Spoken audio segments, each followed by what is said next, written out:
Mbote Nabino Balandia, Big Congo Télévision. C'est bien votre bien-aimé JK1, autrement dit, José Coco Nimangudi Lewazalendo. Vraiment, nazana sengo ya mingi koleka pona ko passer émission na biso alelo babengi na kombo ya JKN News. Tokolobela lelo Congo, surtout émission ya lelo eza ancré mingi na makambo ezoleka na este ya Congo RDC, République démocratique du Congo. Mais poto banda lisusu émission na biso to tiki lisusu mama oyo na maboko ankolo Yesu Masia oyo azali bongo maître ya circonstance pe maître ya temps. Pamba te biso ba chrétien biso balandi ya Yesu Masia Bible ezoloba na biso o nyonso tokosala tosala ngo na kombo ya Yoshua Masia. Et vina biso sans Jésus-Christ vraiment eza pasi. Christano l'espérance de la gloire ndenge na lobaka tango nyonso yazali maître ya circonstance pe maître ya temps. Vraiment lokumu ezonga pa na ye. Pona kobanda lisusu na pesi bambote pa bandeko mingi o bazolanda biso oyo ba soutenaka biso tango nyonso. Na pesi mbote pa mama Amina oyo tobengaka mingi na kombo ya tapis rouge et le mbamboka mama Amina na conventry kamata mote na yo po nyonso o soutenaka Big Congo na ba message na yo nyonso salaka tomona kango yango zwa mbote wuti pa ya équipe nyonso ya Big Congo L London. Na pesi su mbote pa ya Panthère Blanche o babengi na kombo ya Janine Amba kamata mbote na yo pa ozali. Na pesi mbote lisusu epai ya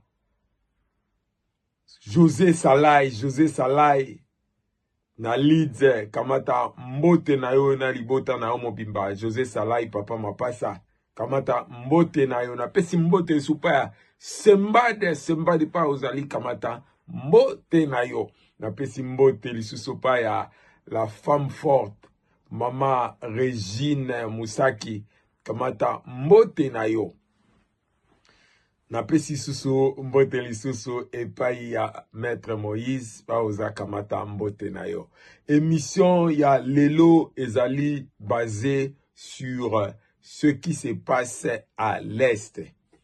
Toyebaki koyu 2 jours ou 3 jours passés, vraiment bandeko na biso bazalaki na kanda mingi sur voyage ya nani ya président de la République na France. Même biso nyonso to sepelaki voyage wana te. Pamba te nyonso tozolobelango tozolobake Félix a sauvé le Congo. Na ebite soki bokoyeba ndeko wechi aza ndeko afandaka na Belgique azalaki na radio na ye pe azalaki na nini na ye na ebite soki akenda pito yokaka ye lisu te na tango ya tango élection est passé alinga kutu kobunda tango azoloba Félix a sauvé le Congo. Et biso tozoloba Félix a sauvé le Congo toyebi tina ndeko ana wechi tango abimisaki parole oyo ayebaki tina nini Félix a sauvé le Congo. Et to tenir bande comme sous regardez ndenge vraiment bazalaki très fâché na déplacement ya président de la République na France. Et toyibi France baza badongolo miso pasio tozanango lelo yo na RDC Congo ezali France depuis 1994.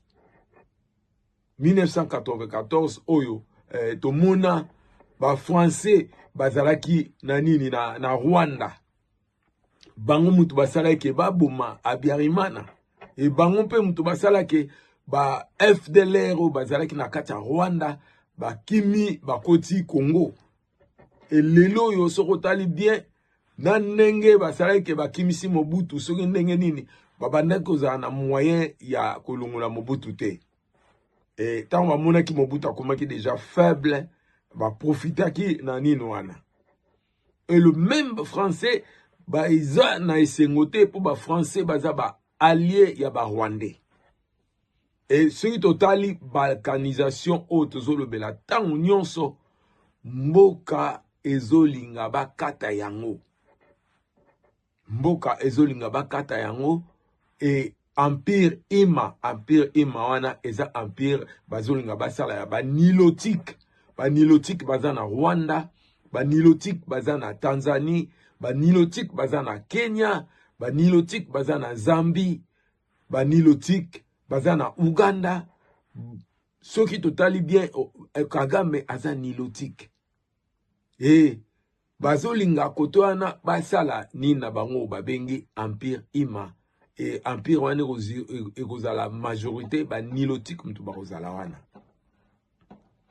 Et yango wana omoni ke Rwanda basatelaki mingi ba déstabiliser RDC et que empire wana ekozala mingi ba côté oya est ya Kivu wana pour kuna ba minéraux eza ebele richesse eza makasi. Et président tangozo kene na France batu wana batu oyo bazo pesa bango makasi ezali mingi ba français.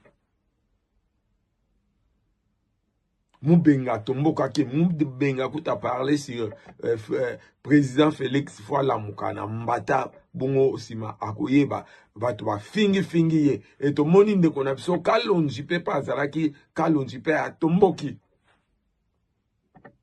président lelo soki likambo komeli yo mboka ekokota na déroute mboka ekota na trouble munene peuple congolais aza sima na yo tomoni ndenge nini avant banda manda na yo ozwi mboka opesi yango pa ya nzambe po nzambe abatela mboka ekopesa mboka na mboka kopesa mboka pa nzambe ndenge wana yango ezosala ke ozobika na batentative nyonso bazosala po te baboma yo.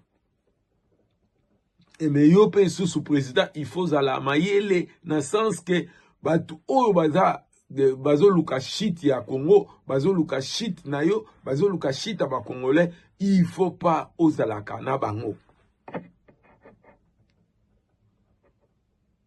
Voilà biso tozotia motema na biso pa ina yo à part nzambe pour Congo ezala malamu pour le moment même biso tozoloba kutu même élection ezala te ti mukolo mboka ekokoma na stabilité politique stabilité économique et mboka tango ekoma na paix wana sikoyo tukokoloba ke oui élection salam mais sikoyo tozana danger. Et yo il faut zala mayele ba voyage ba invitation mususu il faut oboya kango ndenge oboya ke invitation mususu ezalaki na Kenya kuna. Kenya na France baza batu moko. Ruto aza nilotique. Aza tutsi. Yo monite ba dongolo miso oyo ba Hippolyte Kanambe akesa la sauver le Congo paiwa na Kenya. Même AFC pour ebanda ki wap na Kenya. Na yebi ke président oyo Ruto a remplacé ki président na bozaki na ba relation malamu mais sikoyo oyo tikali kuna aza nilotique akolingate président na biso akende liboso akolingate RDC kende liboso. Et to moni basoda mususu bakangi na bango na champ de bataille baza ba Kenya. So okansi na mtatini bango eza Ruto. Yango nyonso tozosambela pona mboka tozosambela po na bakonza mboka bakamba ndenga malamu pour te mboka eza na turbulence. Donc tout tenir Kalonji ne konabiso Kalonji tout tenir ne rigerte tout tenir ne konabiso Jamou Benga rigerte pour bato belé ba fingi ye. Azo linga mboka na ye, azo bunda pona mboka na ye. Soki biso tozo benga ma ba wazalendo tozo bunda à travers micro oyo na caméra oyo. Et tozo senga na nzambe abattre la biso président parce que c'est lui qui a sauvé le Congo. Soka zala ba président mususu na place wana mbele danger. Na émission la semaine passée na expliqué ki bino projet ya Kanambe nengni nezalaki ke bazalaki sir ke bakozwa bakokwisa mutu ya Fachi Beton. Et toyebi avion moko bakwisa ki ango seri moko boye bakanzaki Fachi azalaki na kati avion wana. Donc to expliquer ki bino ndenge nini bazo meka ndenge nyonso pote balalisa président na biso po te batia projet na bango ya balkanisation en marche. Et yango biso tozolo ba que Félix a sauvé le Congo. Donc to continuer ko prier pour na mboka. To continuer ko prier pour na mboka pote kende libiso. Président Tangalongwaki na nini na France akendaki lisusu na Doha. Pour ba américain bazo sala siko forcing. Ba américain bazo sala forcing ba obligé émir ya Qatar, mukonza Qatar a bloqué voire même ba passeport ya ba rebelle, ya ba bato AFC na bato M23. Et Félix a eu victoire na kati ya nini ya Doha kuna ba zui ba décision. Et makam oyo ya dialogue na ba rebelle ezali susute. Ba zui à peu près 5 décisions au bango ba zui. Makam ba rebelle ezali susute pour faire négociation c'est salami. Et comme ici ba signé pendant que M23 hier bongama ki nini ba sa la signature moko partielle, c'est-à-dire ba geler ba makambuti élection ko salama. Bon si ma ba sali négociation. Bango bit na bango baza sir que tango Félix mandé ko si la tango ba la négociation pour bazala na nini ya force. Mais États-Unis et PC injection et lobby que même ba passeport ya ba M23 na ba AFC ba kangi yango kino ba ko signer accord. L'accord wana ezoko exiger désengagement ya M23, désengagement ya AFC, désengagement ya armée ya ba Rwanda, ya ba Rwandais babima na RDC bongo sima bakoko zwa ba décision mususu.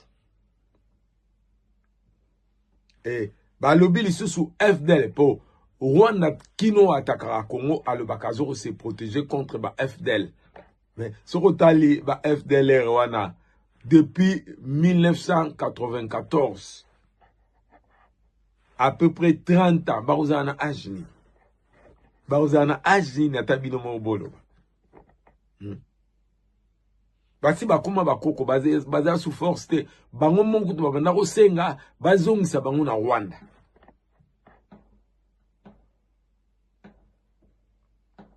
Donc voilà quoi. Nini mususu bazui dissolution ne na lobaki dissolution ya M23 na AFC.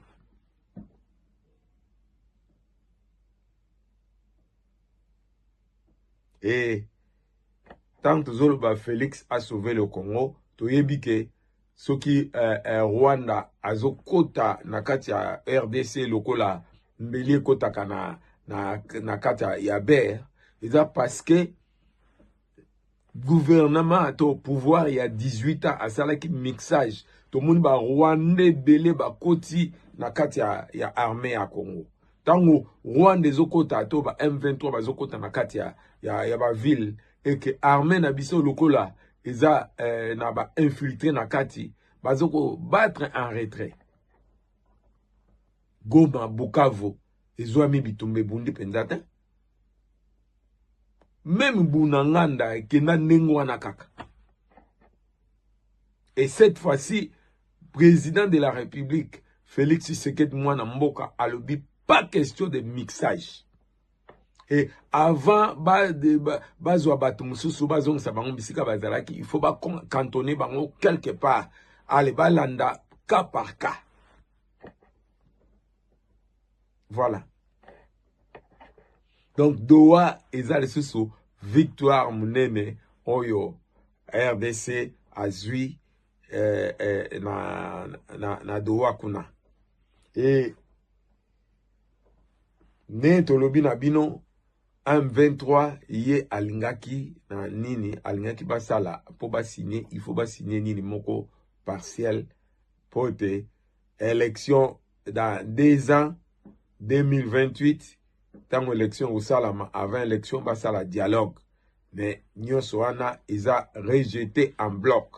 Donc, Tobimi, avec force, dans la négociation, il y a Doha. Ne tuzolo baboye.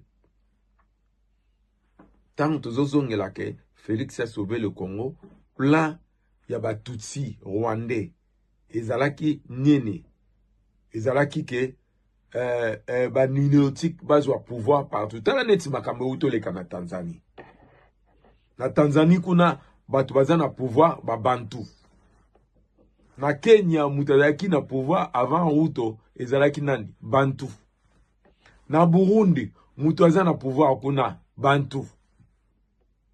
Yango zomona ke moyen baleka M23 na FC na ba Rwandais, moyen baleka Uvira ezate po Burundi azawana. Et balingeki ba contourner yango à partir ya Tanzanie.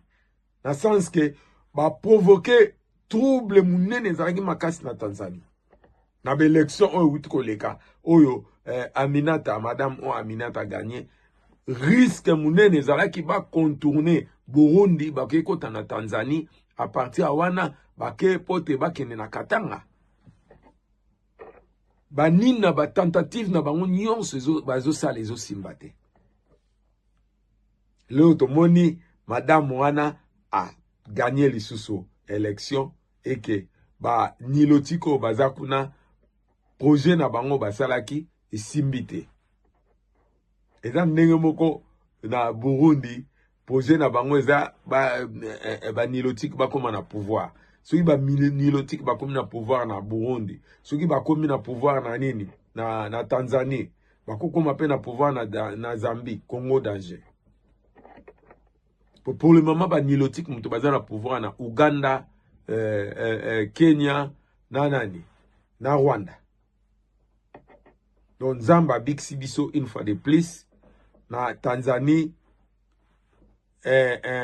ba Tutsi ba salaki ba nilotique ba salaki tout ba tie trouble na mboka ba sali soki ndenge nini pote Aminata wana a passé de poa ki mboka mais gloire à Dieu et simbité. Et to moni même gouvernement na biso na président na biso ba saluaki réélection ya madame Aminata, présidente ya Tanzanie. Voilà. Donc ndenge za boye lokumu ezonga pankolo makambo nyonso Paul Kagame azobongisa ezosimba te. Ekamu na likambo ezala na suka na yango. Voilà. Donc bino bana Congo oyo boyokani pote bosangana na ba nilotiko wana pona koboma mboka. Boyeba ke makila ya Amatungulu ekolanda bino. Makila ya Rossi ekolanda bino. Makila ya Shepeya ekolanda bino. Thérèse Kapangala kenda karandeng bana. Arma Tungulu ba tobola e miso ava ba bomaye. Pona nini libanga pamba bambaki. Tomoni nabandi fozala Irak. George Bush akendaki Irak. George Bush Junior akendaki Irak. Mutu moka bambie sapatu. Me basala yelo kote. Arma Tungulu abamika ka cortège pamba ezui mutute. Abambi libanga. Bakangaye. Babetaye. Etne toyokaka. Président Mutabomaye. Pouvoir à 18 ans. A tobola emiso ava bomaye. Et na yebite na tango wana tomonaki ba video oyo ezolakisa ebembe ya Arma Tungulu ndenge nini elongo ezalaki na matutu ezalaki mpe na misu te. Toyokaka kutu ke ipare Hippolyte Kanambe apesa mwasi ya Arma Tungulu mbongo mpona kokalme. Voilà. Donc, oyo tozalaki nango ya kolobela yango oyo tolobi lisusu le 15 oyo toyoki Kabunde vraiment Congo eza na pasi eza na chance te. Kabunde oyo tomoni kaka na ba pouvoir tango UDPS ezui pouvoir sikoyo Kabunde akomaki kobundisa même ba policier na ba balabala kobotela même ba policier mundoki aya sikoyo azolinga pesa leçon. Voire même ici a condamné Kabila, alobi ye a condamné Kabila te, ye a condamné Félix Tshisekedi. Il a passé. Et Torotala alobi le 15, ba obima na balabala, ba osa la marche na balabala Torotala ngo. Po ba bosani oyo aza na pouvoir, même ye moko Kabunde fala ye bango oyo aza na pouvoir, parti na bango sali 35 ans. Et ça lit 35 ans na kati ya nini ya opposition. 35 ans bazo kota balabala, bazo sala ba ville morte et puis bazalaki toujours ici. Tala Félix asali bambula boni déjà. Asali bambula boni déjà. Boye sa biso ville morte nini salamaki. De yonne mutolingo ya kwesa nini wana. Kabunde ze lo côté en face ya pouvoir oya sikoyo Kabunde oza eloko te. Voilà. Tokotala yo le 15, tokotala ngo bi Congo a olandela likambo totala pe tokopublier ngo pe ranger a osala ba nini ba recherche na ye soki nini wana passé totia yango. Abanzi o nazaki na ngwa koloba lelo yango oyo likamsusu pona kosukisa na ngina loba rangi vraiment tant tozoloba mboka ezokufa bato bazoboma mboka eza kaka ba politicien te peuple pe azoboma mboka po mboka etambola il faut peuple conscience nyonso tozolobela ngo conscience ya peuple il faut échanger awa na bapoto awa conscience ya peuple automatiquement échangea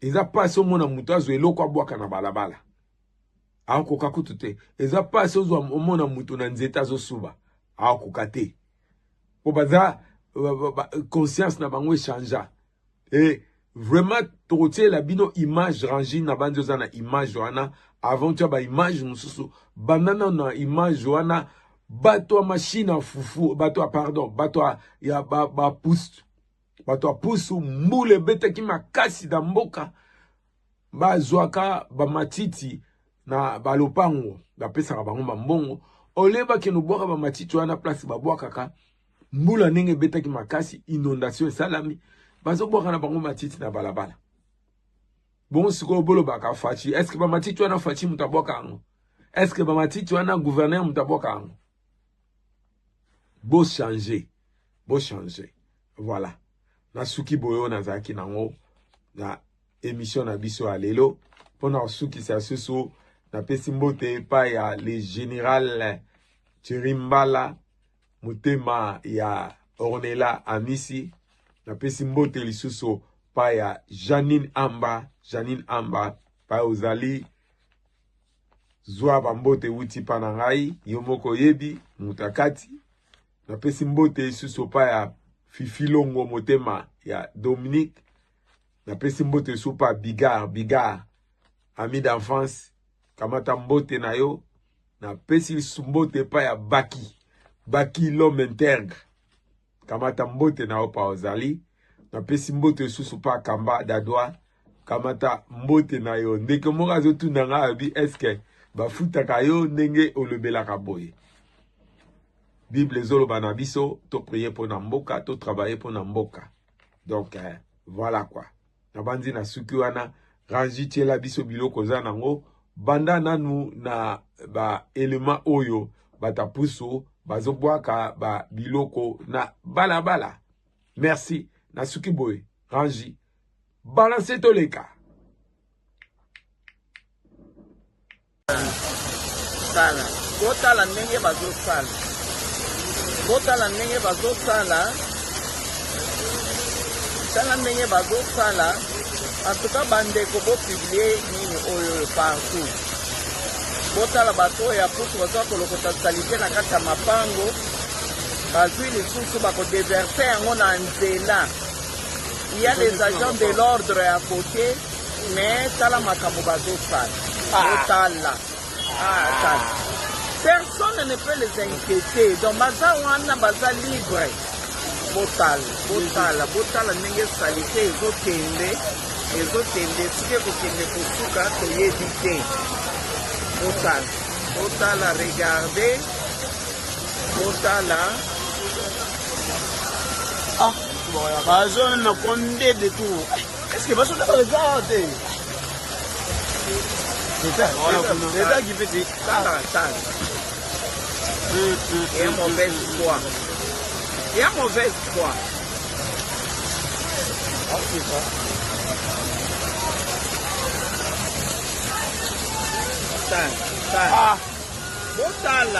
Botala vraiment.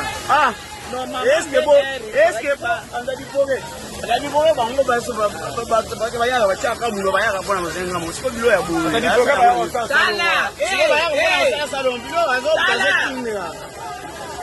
Tala, bomoni lolo sala Tala, bomoni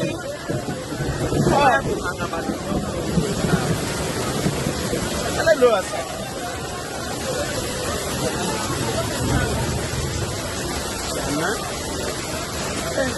yebisa ngai nano mpenza mokonzi ya mboka yango eloko mpenza bazoloba te batonga mokonzi ya mboka na ye oyo mpenza donc bato nyonso ya bapuso nyonso se sont déjà arrêtés.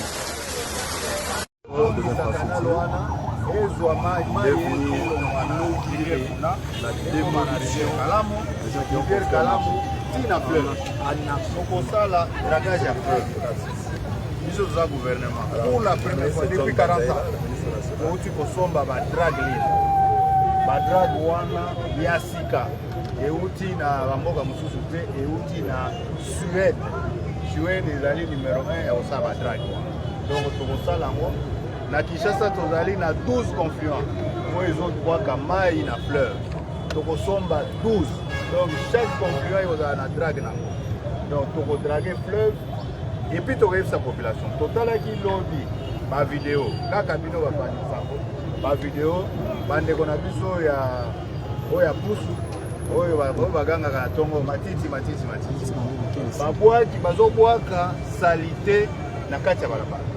Balabala ezokute cher, ezata le délai. Gouvernement, oyo afati béton pour la première fois. Bazobimisa mbongo ya l'État. Bamisusu batonga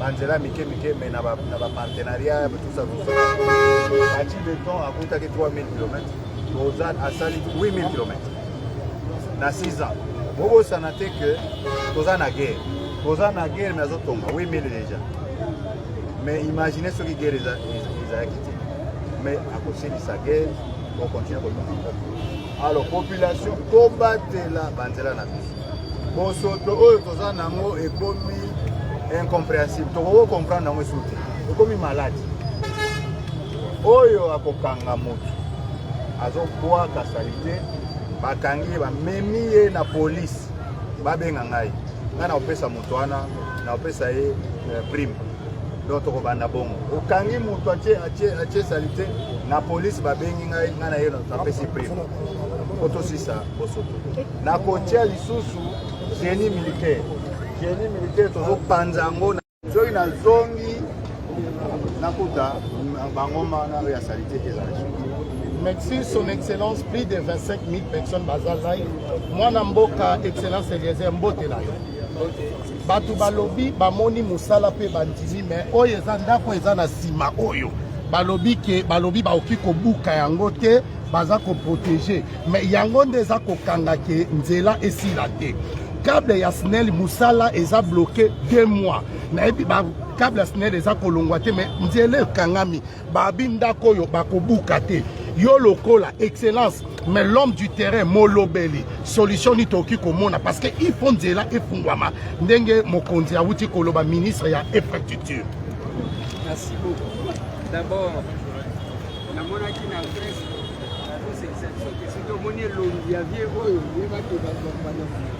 je ne sais pas ce qui est la coïncidence, ce qui est la ligne. Yango zomona toyaki awa biso toza bayibi. Nga naza cherché ya ancien combattant, naza na ministère ya défense nationale, mais naza élu réélu ya Kinshasa. Yango na sengaki na collègue nanga qui est aussi un réélu ya Tanganyika. Biso nyonso se retrouver na gouvernement, to kita na terrain pour na kotala misala o. Déjà prévenir nga. Alobi ke bao batonga bitonga tonga l'État a kobuka. Là déjà nous alertons, il ne faut pas d'un côté tozo lukaeloko de l'autre côté tozo salamaka mususu. Auti ko pesa exemple. Bazo tonga nzela. Okomona Kinshasa ko bongate eza salité mais yo kamati biloko tena kanivo. Kanivo komi balabala. Eza normal te. Awa eza concession ya poste. Mais ceux qui poste batonga na kanivo. Notre collègue José Mpanda oyo aza ministre ya domaine wana tokobenga yako ya awa tokobuka pas question ya kosala soki ndeni donc ngate mutu na kobuka bangonde bakolo domaine o wana. Alors on doit faire de sorte à ce que bao batonga na kanivo. J'avais fustigé tant que tozaki na l'Assemblée nationale bitonga tonga oyo. Il y a des places même qui servaient de bassin de rétention d'eau à l'Etotongi. C'est bien bon tozaka ba photo mais ce qui mbula ebetika mo muke voilà. Awa kanivo oyo bazaki kobenga place ya maya non. Alors tant bazo tonga stade bazo tonga palais du peuple ba canaliser mai ezala kotonda awa te. Alors bitonga tonga ezo sala ke mai ezali kotangola malamu te alors que parmi biloko nzamba kela ya makasi eloko eleki mai ezate mai soki obwaki salite azo tolérer mokolo mususu akozongi sela yo salite. C'est ça l'eau. Donc tokiti lelo awa na qualité ya un élu de Kinshasa. J'ai dit de placer mon collègue ya ITP que toya total ndenge misala d'abord ils évoluer parce que on ne doit pas se limiter à balancement de travaux misala ici la kate. Faut toya ba kezo tambola malamu pour que babalabala e fongo. Excellence Monsieur le ministre, vous avez toujours travaillé pour l'amélioration des infrastructures en République démocratique du Congo. Vous avez tout à l'heure mis l'accent sur ces problèmes qui dérangent la quiétude du peuple congolais. Pourriez-vous traduire votre message au niveau national pour montrer la gravité de la situation? Nous sommes dans un programme ambitieux. Ce programme conduit par son Excellence, Monsieur le Président de la République, Félix Antoine Tshisekedi. Ce programme consiste à doter notre pays des infrastructures dignes. Kinshasa est notre capitale. C'est une des 26 provinces. Et donc Kinshasa doit être traité comme toutes les autres provinces. Nous sommes en état d'urgence dans les domaines des infrastructures. La première chose, c'est de remettre ce qui existait, rendre opérationnel. La deuxième chose, c'est continuer le programme de construction de nouvelles infrastructures lancé par le président de la République depuis 6 ans. Ici, nous sommes devant le palais du peuple, au niveau précisément du pont Kabu. Nous construisons un pont. Et ce pont, je crois d'ici 9 jours, nous allons le remettre à la circulation. Mais nous avons un problème de conduite d'eau causé par des constructions anarchiques. Okay. Au-delà des constructions anarchiques, nous avons des constructions sauvages. Et comme les gens se sont comportés de manière sauvage, nous allons démolir. Ok. Voilà pourquoi j'ai Vraiment. appelé le gouvernement provincial, représenté par le ministre qui est à mes côtés, le ministre Moulomba. Nous allons démolir. Le gouvernement central a déjà donné l'argent. Je viens de donner l'argent pour démolir, remettre l'État congolais dans ses droits, protéger les populations. Vous avez vu hier et avant-hier, il y a eu la pluie. Les canalisations sont déjà faites, mais l'eau ne pouvait pas circuler et se jeter dans la rivière Kalamou parce que des gens ont construit de manière sauvage. Au sauvage, la démolition. Nous avons donné des moyens. Voilà pourquoi nous venons. Je suis accompagné par un réélu de la circonscription de la Lukunga, le ministre Eliezer Tamboué, comme témoin des élus. Nous devons protéger la population. Si nous avions ouvert, avant hier, si nous avions ouvert ce canal ici, on aurait eu mort d'homme. Nous avons préféré préserver les vies humaines, mais encaisser les inondations. Mais on ne va pas accepter les inondations tous les jours. Voilà pourquoi nous sommes là aujourd'hui. Que le peuple de Kinshasa retienne le souffle. Maintenant, tout celui qui a construit sur un collecteur, sur une conduite d'eau, nous allons casser. Okay. Que vous appeliez X, que vous appeliez Y, que vous veniez du ciel, tant que vous êtes sur le sol congolais, nous allons appliquer la loi. Et la loi, elle est imposable à tous. Voilà ce que nous sommes venus faire. Il a fallu que le président Félix Tshisekedi. Merci de nous retrouver dans ce direct sur le Congo est à nous. Nous sommes très heureux de vous annoncer que dans 48 heures, l'accord final sera signé à Doha. Cet accord imposé par les États-Unis, une forte délégation américaine est arrivée au Qatar, dans la capitale Doha, pour imposer ce que Trump trouve à faire parce que les aventures de Paul Kagame doivent s'arrêter. Et ça, c'est un vrai Tchimbouboué. Nous avons gagné. Les deux parties viennent de recevoir les drafts, donc l'accord préliminaire. Ils doivent lire dans 48 heures, c'est l'accord final. Chers amis, Paul Kagame et le M23 sont sortis main bredouille. Écoutez ce qui est décidé. Ah là là là là là là. Fin des négociations du processus de Doha au Qatar. Un accord préliminaire vient d'être remis aux partis, donc le Rwanda et la RDC, et aux terroristes du M23, avant la signature de l'accord définitif qui devrait normalement intervenir dans 48 heures. Les États-Unis ont exigé de l'émir du Qatar qu'une mesure préventive, donc tous les passeports des délégués rwandais et du M23 sont saisis jusqu'à ce que la solution soit trouvée, parce que cette fois-ci, c'est la dernière. Nous n'avons pas une autre occasion de pouvoir résoudre cette question de manière pacifique. En résumé, l'accord préliminaire qui vient d'être remis aux partis exige 4 choses indispensables et non négociables. 1. Le désengagement, c'est-à-dire le retrait du M23 et de RDF, donc les forces de défense du Rwanda. 2. Désormais, les FDLR sont désormais considérés comme une menace résiduelle de 1500 hommes qui n'ont jamais entrepris une action contre le Rwanda, mais qui ont manifesté l'intention de rentrer dans leur pays. 3. Les USA exigent la dissolution du M23 AFC qui ne devrait même pas se transformer en un mouvement politique. 4.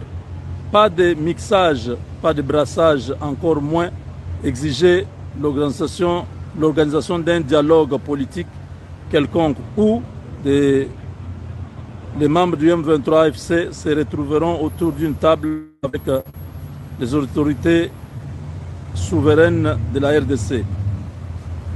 Ça sont des 4 choses très importantes. Maintenant, il y a une 5e. Refus catégorique d'une co-gestion des provinces du Sud et Nord Kivu. C'est une violation flagrante de l'intangibilité et de l'intégrité territoriale de la RDC qui est un pays souverain. 6. Refus catégorique de l'imposition par des armes d'un quelconque fédéralisme par les armes, un projet funeste qui porte gravement atteinte à la souveraineté nationale de la RDC. 7. Le Rwanda est désormais garant des dérives quelconques qui surviendront dans les provinces de l'Est à dater de maintenant. Donc, il y a beaucoup, mes chers amis, vous venez de suivre, il y a plein de choses donc que le Rwanda a complètement perdu. Si quelque chose arrive à l'Est du Congo, le Rwanda est tenu responsable. Aucun dialogue politique ne sera organisé avec les M23, aucune cogestion de l'Est du Congo, Nord et Sud Kivu, aucun brassage, mixage, encore moins exigence pour les M23. C'est une défaite. Kagame a perdu, il a perdu complètement et nous sommes dans la joie de vous annoncer que toutes les délégations doivent quitter Doha seulement avec une solution, c'est-à-dire l'accord doit être signé avant de quitter Doha. On a retiré, ça c'est l'exigence de Trump qui a demandé à Boulos de voir les murs. De manière sournoise, les Rwandais voulaient quitter parce qu'ils avaient déjà quitté la salle il y a 2 jours. On les a ramenés de force. Et là, on vient de les arracher les titres de, comment on appelle, les passeports pour qu'ils ne puissent pas quitter le territoire du Qatar avant d'avoir signé, avant d'avoir pris l'engagement de pouvoir exécuter cet accord. Donc,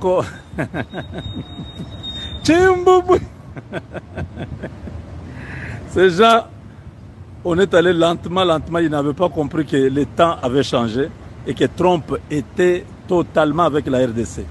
Vous avez vu le pasteur qui est venu à Kinshasa? Ce pasteur-là qui est l'un des piliers de la foi de Donald Trump à la Maison Blanche. Il est arrivé à Kinshasa, vous l'avez vu avec le président. Il y a eu une manifestation qui était organisée de confessions religieuses. Ça veut dire quoi? Sur le plan spirituel, la RDC a récupéré, les États-Unis reconnaissent ce que Dieu est en train de faire en RDC.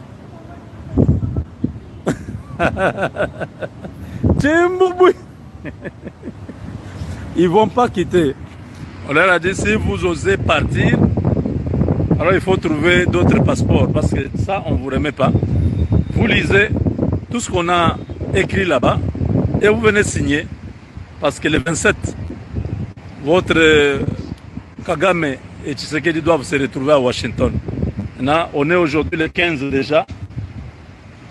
Il faut que la solution soit trouvée, et la solution, vous avez suivi, toutes les exigences du Rwanda via les M23 ou vice-versa ont été pure et simplement rejetées. On a rejeté. On a rejeté, ils ont perdu. La RDC, ce n'est pas celle que vous avez connue il y a 30 ans. Ça, c'est Tshisekedi. Ça, c'est Moubenga. Ça, c'est Kalonji. Ça, c'est HK. Ça, c'est Chancellor. Ça, c'est Balamwange. Ça, c'est Kitenge. Ça, c'est Bosembe. Ça, c'est Chimbalanga. Donc, nous sommes nombreux. Ça, c'est Eliezer Tambwe. Ça, c'est Israël Mutombo. Voilà, donc, c'est tous ces gens qui se battent nuit et jour, qui ont mis KO le Rwanda, qui ont fait échec à ces complots internationaux. Nous sommes très heureux du fait que Trump aujourd'hui est devenu le partenaire fiable que nous avons. Toute petite tentative, comme on entend là, oh non, ils renforcent leur position vers Uvira, ils vont prendre l'Uvira. Bakobeta, vous jouez avec Kagame, il va frapper sur Kigali. Qu'ils osent prendre, on leur a déjà averti, si le Rwanda est tenu responsable de toute dérive qui arriverait au nord et au sud Kivu, toute la partie est. Donc s'il y a une bêtise ce soir ou demain, oh non, on a pris une partie et tout ça, ils ont pris Uvira. La position que Trump a maintenant là par rapport à tout ce qui se passe avec la Chine, il vient de perdre une région riche en lithium en Ukraine. Les Russes ont pris ça, ils ont donné aux Chinois. Vous pensez vraiment que Trump a encore le temps à jouer avec Kagame? On leur a pris les passeports. Les mesures, ils ne peuvent pas sortir de l'aéroport. Quand ils arrivent seulement à l'aéroport là de Doha, ils leur disent, monsieur, vous n'êtes pas autorisé de quitter le territoire qatari. C'est fini. Chimboubouy. Donc, aïe aïe aïe, ça me fait rire parce que les Rwandais n'avaient pas compris depuis que nous nous sommes mis dans cette affaire. On leur a dit, vous allez perdre. Hein? Yanke na planae, Yuma na planae, Yuma bare Yanke. Je disais ces choses parce que j'avais la révélation.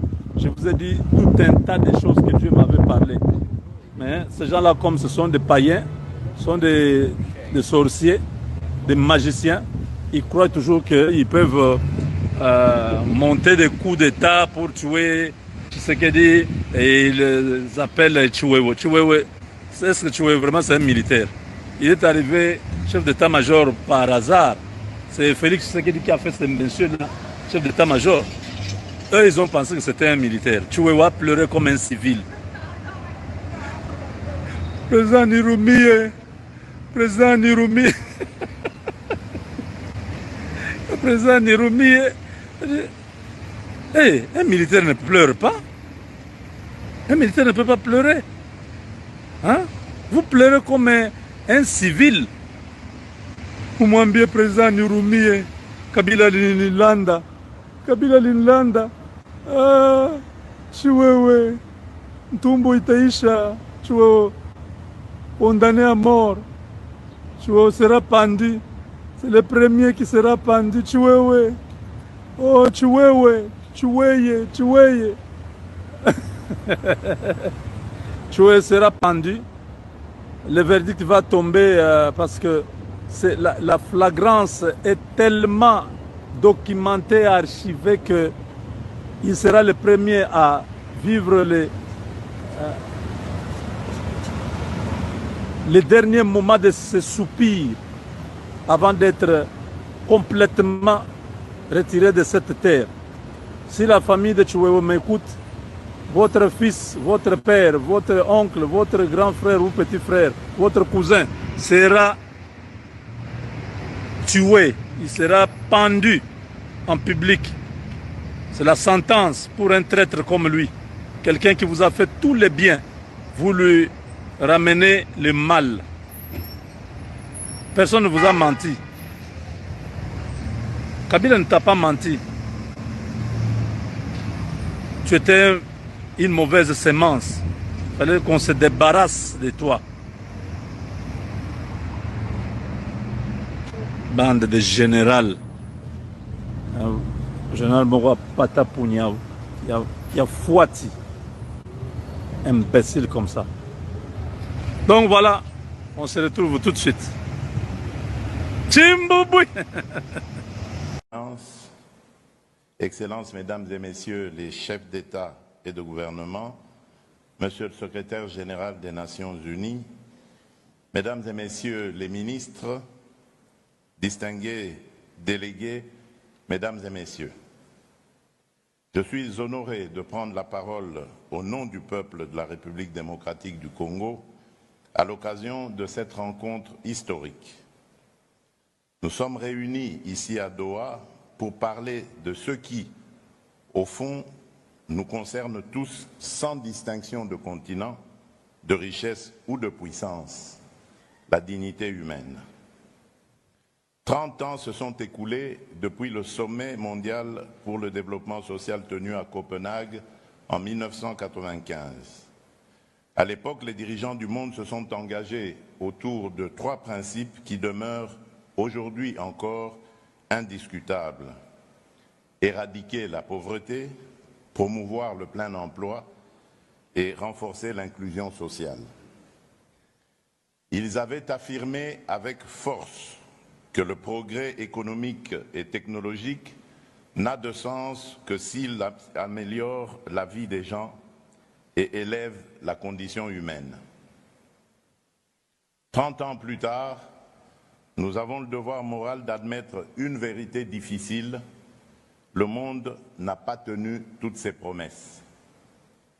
Car si l'humanité n'a jamais été aussi interconnectée, les fractures qui traversent notre société n'ont jamais été aussi profondes. Nous voyons aujourd'hui coexister, parfois dans le même pays, parfois dans la même ville, une minorité qui a accès à tout et des millions d'êtres humains qui n'ont accès à presque rien, ni à l'éducation, ni aux soins, ni à la protection sociale, ni même à la sécurité la plus élémentaire. Ce paradoxe prive le développement de sa vocation première, être un facteur de cohésion, un vecteur de justice sociale, un instrument de paix sociale. Pour la République démocratique du Congo, cette question n'est pas théorique. Depuis 3 décennies, mon pays fait face à des cycles répétés d'agressions armées, à des déplacements massifs de population, à des millions de morts et à des millions de déplacés internes. Pourtant, malgré la souffrance et malgré les pertes, notre peuple a choisi la résilience. Nous revenons aujourd'hui à la table du dialogue mondial pour contribuer, aux côtés des autres nations, à la réinvention d'une nouvelle alliance internationale fondée sur l'équité, la solidarité et la responsabilité partagée. Mesdames et Messieurs, dans ce contexte de tensions géopolitiques, de crise sociale, d'instabilité économique, de bouleversement climatique et de transition technologique rapide, nous n'avons plus le luxe d'un développement abstrait. Le développement social doit redevenir le cœur battant du développement tout court. C'est le choix que la République démocratique du Congo a fait.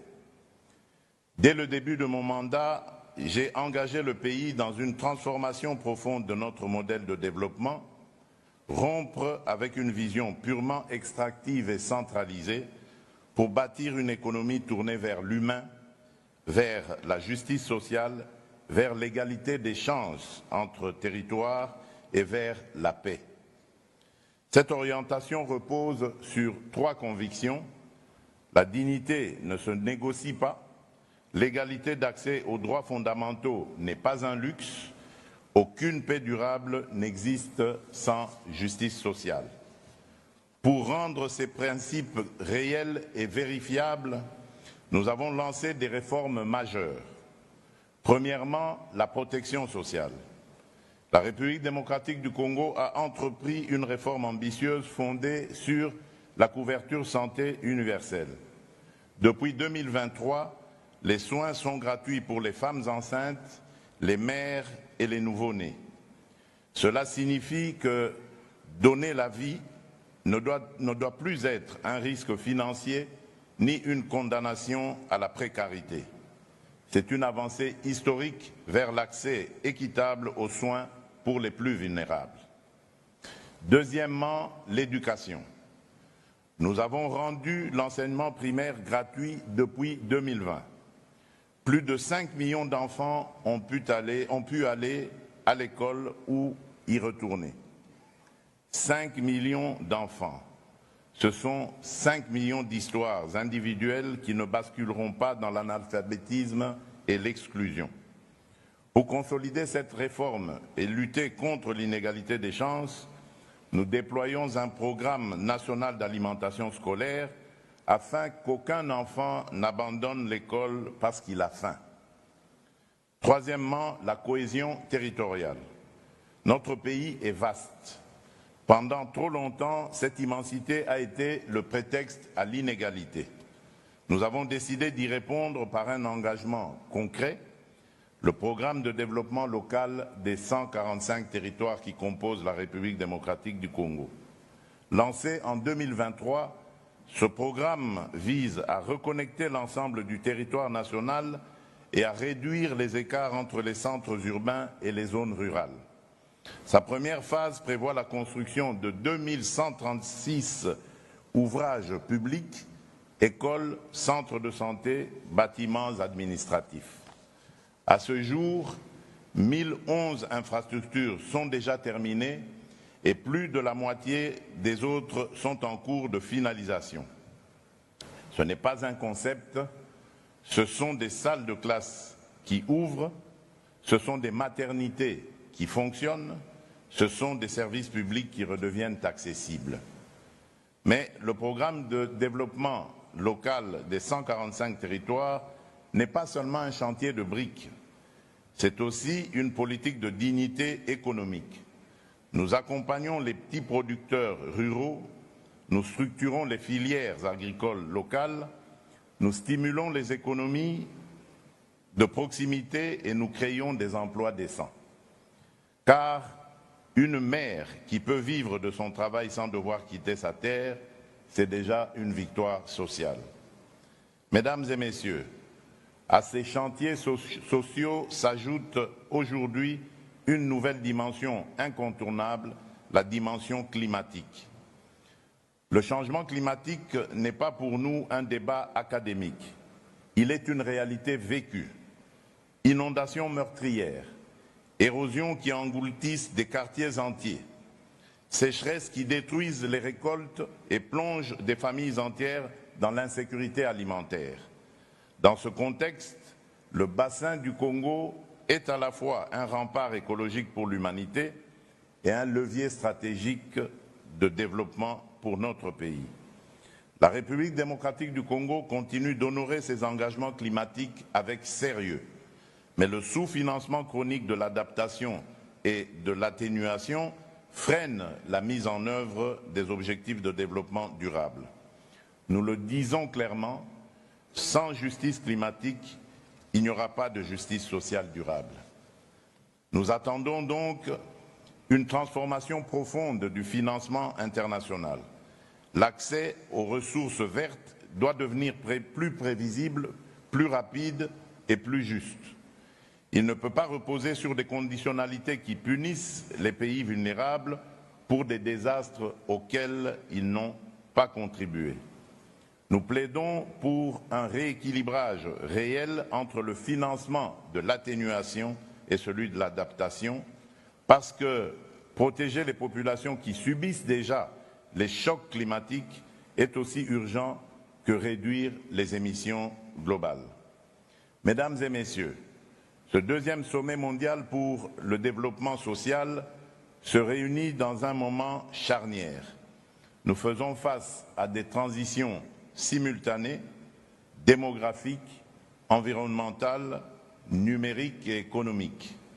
Si nous échouons à les gouverner de manière juste, elles deviendront des facteurs d'exclusion supplémentaires.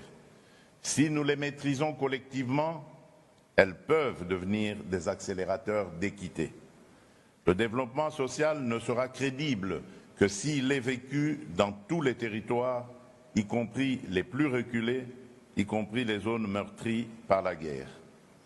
Ce que nous construisons avec le programme de développement local des 145 territoires est une méthode que nous offrons au débat international.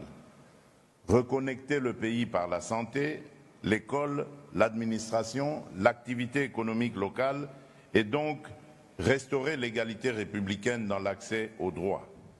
Ainsi, nous avons besoin d'une solidarité qui ne soit plus verticale, donateur d'un côté, assisté de l'autre, mais d'une solidarité fondée sur la reconnaissance mutuelle des responsabilités et du droit à la dignité souveraine de l'État, de chaque État. Nous l'avons dit dans nos engagements récents, la coopération internationale ne doit pas être un système permanent de dépendance. Elle doit être un pacte d'égal à égal où chacun rend des comptes à l'autre. Notre ambition commune doit être que d'ici la prochaine génération, les principes de justice sociale ne soient plus seulement proclamés dans des sommets comme celui-ci, mais vécus dans la vie quotidienne de chaque citoyen en Afrique, en Asie, en Amérique latine, dans les pays du Nord comme dans les pays du Sud. Cela exige du courage politique. Cela exige de regarder en face nos contradictions. Cela exige de mettre fin à l'idée que certains peuples seraient condamnés à l'instabilité, à la pauvreté ou à la guerre.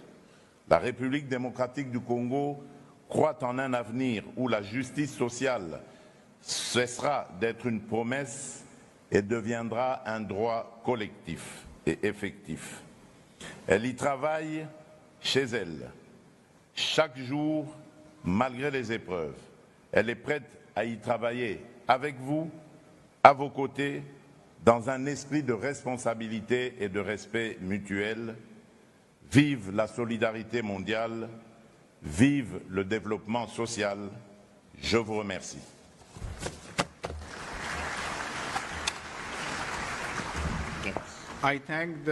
Je remercie le président de la République démocratique du Congo pour sa déclaration et j'invite maintenant son Excellence Solange Wix, président de la République des Palau. Monsieur, vous avez la parole. Alors qu'une nouvelle tentative diplomatique a échoué ce mercredi avec le refus du chef de l'État congolais, Félix Tshisekedi, de prendre part à une réunion virtuelle avec son homologue rwandais, Paul Kagame, la pression internationale s'accroît pour mettre fin à la crise dans la région orientale de la RD Congo. L'Allemagne a mis sur pause des pourparlers avec le Rwanda sur son aide au développement, exigeant du pays africain et de ses alliés du M23 qu'ils retirent leurs forces de l'Est congolais. Pékin, par la voix de son ambassadeur Fukang à l'ONU, espère que Kigali entendra les appels à ne plus soutenir le M23. La Chine exige que le M23 cesse toute hostilité et batte en retraite de Goma et des autres zones occupées. La Chine espère que le Rwanda entendra l'appel de pays africains et du secrétaire général de l'ONU, Antonio Guterres. Il faut cesser de soutenir le M23 d'un point de vue militaire. Le chef de la diplomatie britannique, David Lammy, indique avoir parlé à Paul Kagame et appelé à la désescalade, soulignant la nécessité pour le Rwanda et la RDC de retourner d'urgence à la table des négociations. La vérité est que si nous étions témoins des horreurs d'El Fasher et de Goma sur n'importe quel autre continent ou d'ailleurs, de la violence extrémiste au Sahel et en Somalie, n'importe où ailleurs dans le monde occidental y accorderait beaucoup plus d'attention. En fin de compte, cependant, nous avons besoin d'une solution politique. Nous savons que les rebelles du M23 n'auraient pas pu prendre Goma sans le soutien matériel des forces de défense rwandaises. Selon l'Élysée, le président français Emmanuel Macron multiplie les contacts pour permettre une désescalade. À Bruxelles, son ministre des Affaires étrangères, Jean-Noël Barrot, a fermement condamné l'offensive militaire du M23 et des soldats rwandais sur le sol congolais. Alors que Goma s'apprête à tomber, la France exprime sa solidarité à l'égard de la République démocratique du Congo, de son intégrité territoriale. La France condamne fermement l'offensive menée par le M23 soutenue par les forces armées rwandaises qui ont entraîné la mort de 6 casques bleus et provoqué le déplacement de plusieurs dizaines de milliers de personnes civiles. Les combats doivent cesser et le dialogue doit reprendre. C'est en ce sens que la France s'est exprimée hier au Conseil de sécurité des Nations Unies. L'ONU, les États-Unis, la Chine, l'Union européenne et l'Angola réclament que le Rwanda retire immédiatement ses forces de la RDC. Le pape François demande également de tout faire pour mettre un terme au combat.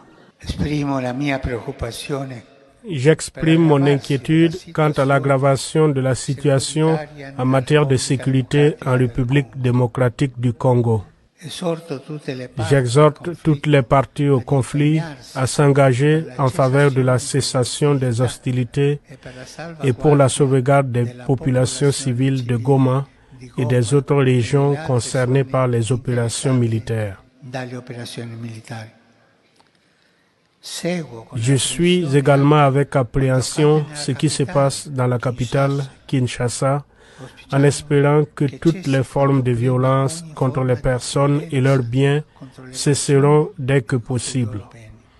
Je prie pour le rétablissement rapide de la paix et de la sécurité. Après les manifestations ayant pris pour cible plusieurs ambassades à Kinshasa, les États-Unis ont appelé leurs ressortissants à quitter la RDC. La Belgique a déconseillé aux siens d'y voyager et la compagnie aérienne Brussels Airlines a annulé sa desserte de la capitale congolaise ce mercredi.